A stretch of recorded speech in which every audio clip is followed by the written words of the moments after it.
পার্কিংয়ের দর কমালো আড্ডা। সাধারণ মানুষের রাস্তায় গাড়ি রুখতে পদক্ষেপ বলে দাবি আড্ডার চেয়ারম্যানের। বৃহস্পতিবার বিকেলে আসানসোল দুর্গাপুর উন্নয়ন পরিষদের কার্যালয়ে সাংবাদিক বৈঠক হয়।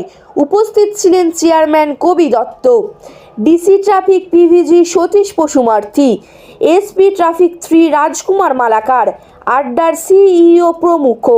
বৈঠকের মাধ্যমে জানানো হয়, স্বনির্ভর গোষ্ঠীর মহিলারা পরিচালনা করছে পার্কিং।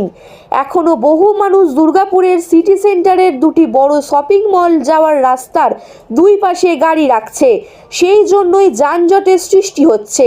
এই যানজট রুখতেই স্বনির্ভর গোষ্ঠীর মহিলাদের দ্বারা বেশ কয়েকটি পার্কিং করা হয়েছে। 3 ঘন্টায় পার্কিংয়ে বাইক রাখলে 10 টাকা নেওয়া হবে, 4 চাকা রাখলে 20 টাকা, সাইকেল রাখলে নেওয়া হবে 5 টাকা।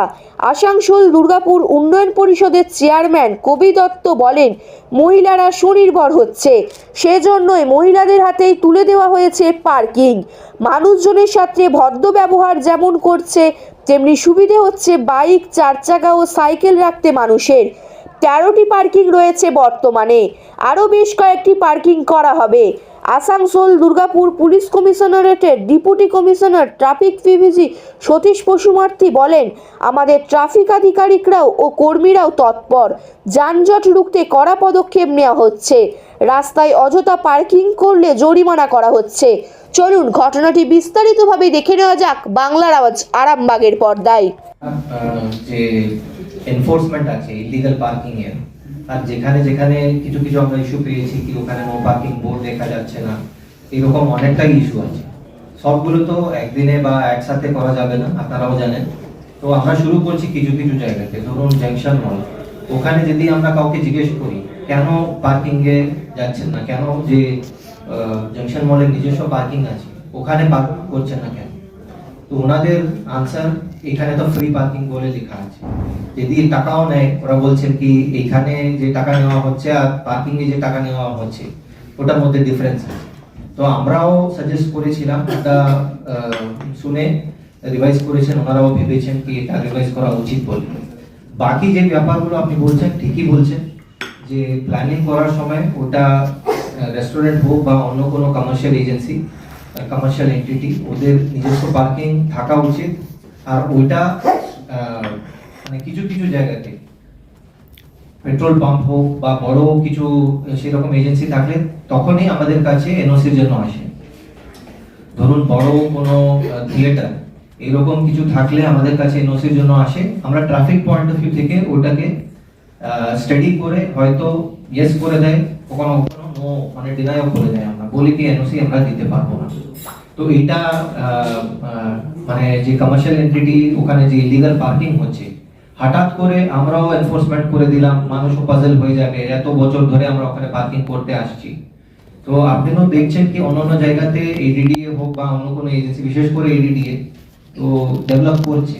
তো আশা করি আস্তে আস্তে করে ওই ব্যাপারটা রিজলভ হয়ে যাবে। স্যার, আপনি যে দুটো জায়গার কথা বললেন, বিগ বাজারের সামনে আর হচ্ছে জংশন, এগুলোতে আপনারা যে নজরদারি করেছেন তাতে অনেকটা কমে গেছে, কিন্তু সিটি সেন্টারে এখন দুটো জায়গায় সব থেকে বড় সমস্যা, চতুরঙ্গর সামনের রাস্তাটা আর হচ্ছে ডক্টরস কলোনি। এই দুটো রাস্তাতে মানে অত্যন্ত গুরুত্বপূর্ণ রাস্তা, এইখানে জ্যাম, এইখানে গাড়িটা যতক্ষণ না পার্কিং বন্ধ করা যাবে, রাস্তার উপর গাড়িটা পার্কিং বন্ধ করতে হবে। কিভাবে আমরা আপনাদেরকে অপিল করছি, দেখুন এনফোর্সমেন্টের কিছু রেস্ট্রিকশন আছে, যে সবাইকে আরেকটা জিনিস হচ্ছে নতুন কোর্ট বিল্ডিং 11টার মধ্যে আমরা চলে আসি।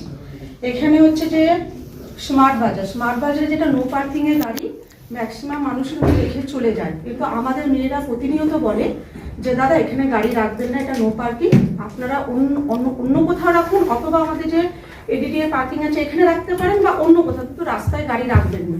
পরবর্তীকালে স্যারেরাও আমাদেরকে মানে বর্তমানে এখন ওনারা আমাদের যথেষ্ট সহযোগিতা করে, আমাদের পাশেও থাকেন। আশা করি আপনারা সবাই দেখেছেন আগের তুলনায় এখন স্মার্ট বাজার অনেকটাই মানে ভালো হয়েছে। এবার আমাদের মেয়েরা যে করে সেটা আপনি স্মার্ট বাজার বলুন, টয়কা বলুন বা বাস স্ট্যান্ড বলুন, এগুলো আপনারা দেখতে পাবেন। উন্নত যারা এরা আছে এটা এরা বলতে পারবে যারা জনসন বা অন্য জায়গায় কাজগুলো করে। এবার হচ্ছে কিছু ছেলে আছে কিনা, এবার ধরুন অনেকেই আমাদের মেয়েদের মধ্যে আমাদের হাজবেন্ডরা রাতে আমাদের নিতে আসে, বা দুপুরবেলা হয়তো আমাদের নিতে এলো, এটা হয় কারণ আমাদের তো মেয়েরা তো শিফটিং হিসেবে ডিউটিটা করে বাড়ির। হ্যাঁ, এবারে যে গাড়ি সরানো, যেমন সিটি সেন্টারে যে বাস স্ট্যান্ডের এই যে ডাউনে গাড়িগুলো থাকে, আচ্ছা ওখানে কিছু পুরনো ছেলে আগে থেকে কাজ করতো, এবার তারাও তো ধরুন এখনো আছে, আমরা মেয়েরা কাজ করছি বলে আমরা তো সবাইকে এইভাবে বলতে পারি না যে তোমরা করো না।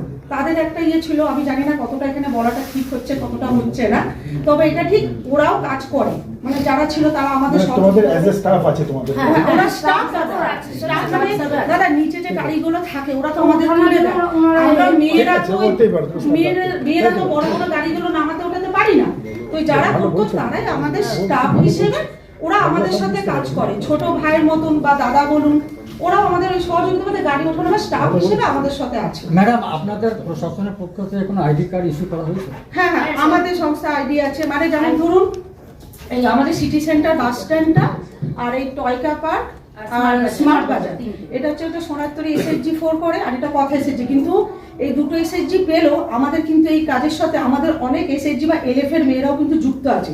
শুধু যে দুটো গোষ্ঠী পেয়েছে বলে দুটো গোষ্ঠীর মেয়েরা কাজ করে তা কিন্তু নয়, আমাদের ধরুন এই আমাদের এই 3টে প্রজেক্টের মধ্যে 14টা এলএফ এর মেয়ে কোনো না কোনো ভাবে জড়িত আছে, মানে প্রচুর মেয়ে, প্রায় ধরুন আমাদের এখানে সেটা তো আমাদের টোটাল মেয়ে, কিন্তু না আমাদের এখানে তোমার 42টা মেয়ে কাজ করে। হ্যাঁ, এবার আমি টোটাল বলছি না দাদা, আমি টোটালটা বলছি, আমাদের 3টে, এবার ধরো শিফটিং এ কিছু এইভাবে আমরা কাজ করি। এবার আমরা আমাদের হ্যাঁ আমরা টিকিট দিই, বৈধ টিকিটধারী কোনো গাড়ির মালিক এসে দেখলো গাড়ি নেই, মিসিং হয়ে গেছে, কি করবেন? আজ অব্দি তো দাদা সেই সময় যদি হয় এরকম ঘটনা একটা হয়েছে, কি করবেন? বৈধ টিকিট এসে দেখছে গাড়ি নেই, তার গাড়ি চলে গেছে বাঁকুড়ায়। না এরকম ঘটনা সেক্ষেত্রে ঘটেছে। কি করবেন যদি মিসিং হয়ে যায় কোনো গাড়ি?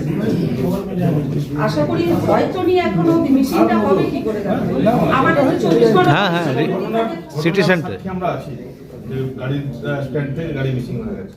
না, পরে সেটা তো তোমার যেটা প্রবলেম ছিল সেটা সলভ হয়েছে, সেই টাইমে আমি হসপিটালাইজ ছিলাম, মানে আমাদের যারা এরা ছিল এটা ডিটেলস বলতে পারবে, সেই টাইমে আমি সনকা হসপিটালে ভর্তি ছিলাম, মানে আমি অসুস্থ ছিলাম। আমাদের শিফটিং এই তো আচ্ছা একটা জিনিস বলবো, ওখানে আর বদমাশ হয় টিকিট দিবেন এখানে ছাড়ো, তুমি ওই কি বললেন জানেন, ড্রাইভারটা গাড়িটা স্টিয়ারিং চালু করলেন যে আমার মাঝখানে দাঁড় করালেন, আমি দাঁড়িয়ে আছি কিন্তু বলছে চা মার, আমি যে মেরে ফেলুন আপনারা বডি এখানে পড়ে যাবে, আমি এইভাবে বলেছি, তখন উনি আমাকে 40 টাকা টিকিটটা দিয়েছেন। দিদি, আপনার আগে নামটা? আমরা নেতা মন্ত্রী নয় কিন্তু এখানে আম পাবলিকই করে। আপনার নামটা দিদি? স্বপ্ন হাজরা। আপনি যে বলছেন যে দাদা